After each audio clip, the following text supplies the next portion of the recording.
Queridos amigos, luz do mundo e sal da terra, bom dia, boa tarde, boa noite. Meu nome é Dario Bueno e também sou conhecido como Burro.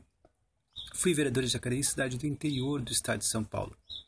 Como sempre, começamos nossas conversas, bem-aventurado é o povo, cujo Deus é o Senhor, Salmo 144, e a grande promessa do Evangelho.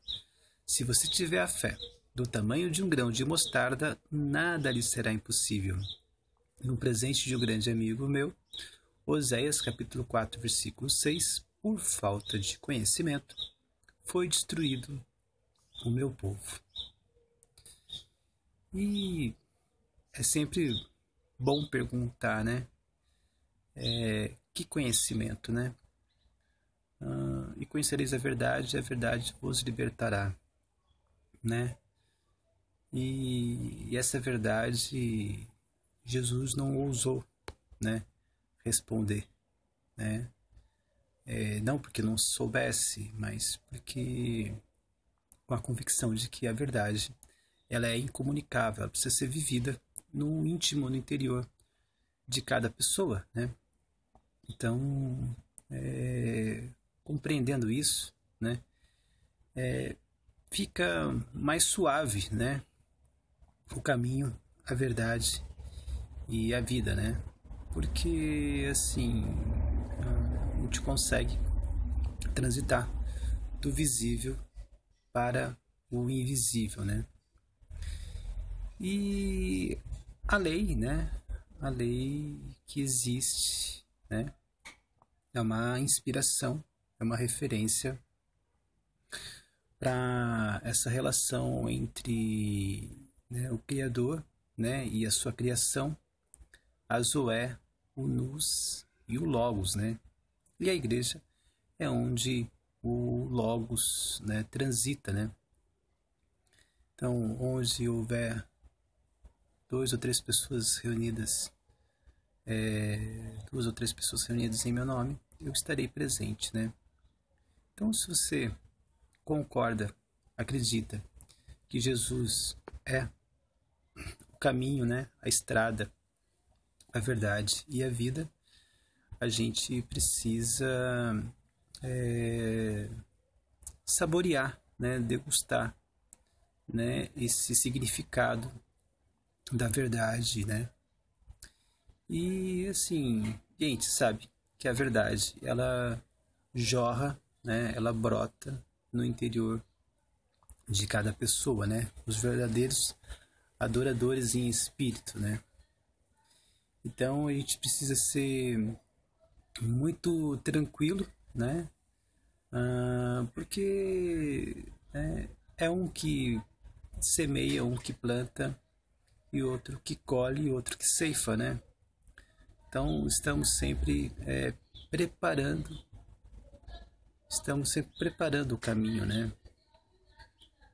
Então assim é um passo de cada vez, né? Esta longa estrada, né, da vida, né? Então assim é uma alegria muito grande a gente poder estar conversando, né, nessa relação de sem poder estar conversando, né, nessa história de sem padres e nem mestres, né? Porque só a Escritura e só Cristo, né, para nos ajudar a separar o joio do trigo, né? E o joio do trigo, né? A diferença não está no que as pessoas fazem ou deixam de fazer. A diferença está naquilo que você percebe e compreende, né? Porque em um dado momento, né? Você será convidado a tomar partido das coisas, né? Então, assim, o sal da terra não pode, né, faltar, porque se o sal não salgar, de nada vale, né? Então, não podemos, né, nós que aceitamos, né, o Cristo, não podemos ser assim omissos, né, e nem insípidos, né? E a luz do mundo irá sinalizar, né, Então, assim, o que há de novo na Boa Nova, né?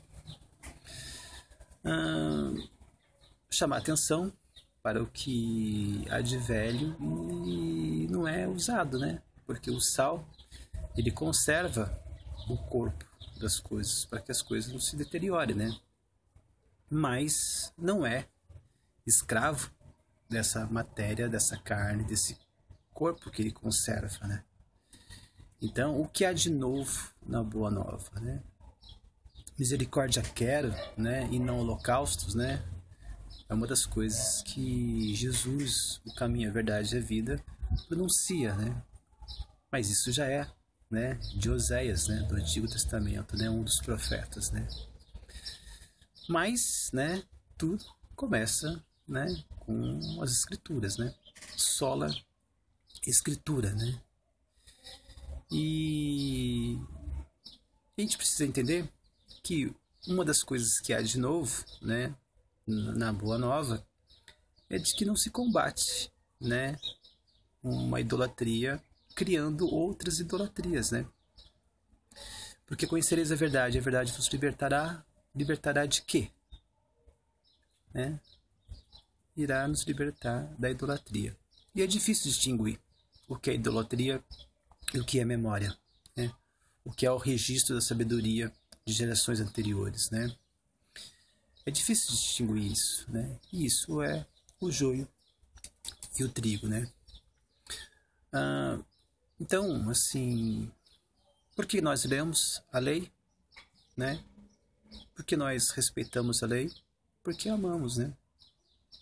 E lei é uma palavra que significa apenas o que deve ser lido, né? E o que nos foi deixado para ser lido, né? As escrituras, né? É um registro da sabedoria, né?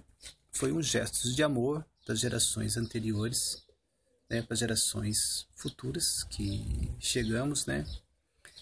E ler e obedecer essa lei, né? É um gesto de amor que a gente pode ter com as pessoas do nosso presente e com as gerações futuras, né? Então, o sal da terra, conservar esse corpo, né, essa carne, né, o logos que se fez sarx, né, e pensando na carne seca, na carne salgada, o sark, né, em grego quer dizer carne, né, essa carne humana, essa carne do animal, né, essa coisa, né, macia, né, essa matéria que abriga o espírito, né. Então, assim, sark e shark, né? Então, o sal é para conservar essa carne, né? Esse logos que se fez sarx, né? Então, assim, e aí, precisa entender que nós não podemos fazer também, né? Isso é um dos elementos da Boa Nova. Não podemos fazer da Escritura uma nova idolatria, né? Compreende isso?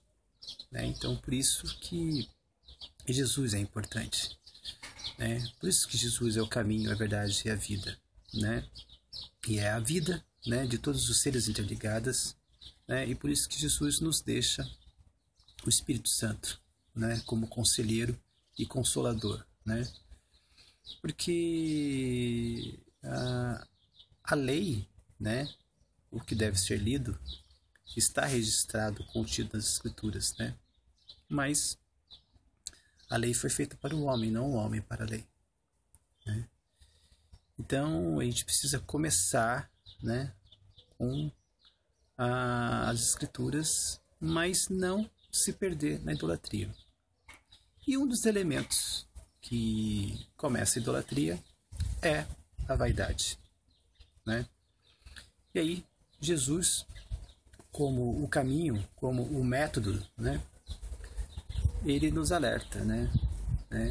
Assim, não chameis ninguém de pai, não chameis ninguém de mestres, né? Porque só há um Pai, que é Deus, que está nos céus, e só há um mestre, que é o Cristo, né? Então, assim, Jesus viveu num momento em que a Escritura, né, estava se corporificando como idolatria, né? E Jesus nos convida para fazer a autocrítica, né? E sermos verdadeiros adoradores de espírito, né? É difícil separar a idolatria de algum monumento que registre uma memória, né? Ninguém sabe ao certo porque foi feita uma pirâmide, né? Mas esperar, né, algo extraordinário dessa pirâmide é uma besteira, né? A pirâmide foi feita como um depósito, um receptáculo de informações, né? E assim, mas não existe nada de mágico, de extraordinário na pirâmide, fora as informações que foram preservadas, né? Então, isso para lembrar do Egito, né? Porque nós temos aí que é a civilização que mais monumentos, né, nos deixou, e sim, teve o povo hebreu como escravo para erigir esses monumentos, né? Então, Jesus era muito íntimo, né, tanto da história da libertação do povo do Egito, né, e também da libertação do povo com relação a todas as idolatrias, né? Não adianta a gente olhar, né, a trave no olho do próximo, né? Olhar, quer dizer, a palha no olho do próximo, sem olhar a trave diante dos nossos olhos, né? A autocrítica é o grande exercício, né? Então, assim, Jesus é o caminho contra a idolatria. Agora, um grande passo, né, a gente já deu, que é da vaidade, né? Não reconhecer, não dar autoridade para pais, para mestres, pessoas que ficam felizes com esse tipo de glória dos homens, né? Porque assim, a gente precisa estar em contato com as escrituras, né? E aí a gente precisa lembrar de Jesus e Nicodemos, né? Quando Jesus fala que precisamos nascer de novo, né? E Nicodemos é um dos principais de Israel, né? Fala que como que o homem poderia voltar ao ventre da mãe. E Jesus responde: você, como um dos principais de Israel, Nicodemos, né? Como é que você pode falar uma coisa dessa se você não entender, né, a natureza, as coisas da matéria? Como é que você vai entender as coisas do espírito, né? Então, para ler, né, as escrituras, a gente precisa tomar sempre esse cuidado e lembrar dessa advertência, né? Compreender as coisas da natureza, da matéria, da carne, né? E assim, e não acreditar, né? Saber do texto o que é uma ilustração, o que é uma alegoria e o que não é, né? Jesus fez muitos milagres, né? Não queria que você fosse cego, não queria que você fosse surdo, não queria que você fosse paralítico, né? E ressuscitou, né, as pessoas que estavam aí, né, mortas, né? E então, né, seja vivo e viva a vida em abundância, né? Então, gente, Moisés nos deu a lei, né, as escrituras, né, mas Jesus nos deu a graça e a verdade. Sola a escritura, isso quer dizer, descarte direito canônico, catecismo do Vaticano, descarte tudo isso, né? Atenha-se, né, às escrituras e tenha Jesus como mestre, como lente, né? E não dê essa autoridade para outras pessoas. Viva você, orando e vigiando, um verdadeiro adorador do Espírito, em contato, né, com o registro dos ensinamentos dos profetas, né? Tenha essa intimidade com o Criador. Caros caríssimos para todos vocês, isso é graça e verdade. A gente continua falando com respeito e doçura sobre todas essas coisas, porque é do Pai, o universo, o dinamismo, é a mais elevada honra, né? Assim seja para o bem do nosso querido Brasil. E estamos no ano 462 da deglutição do bispo Sardinha.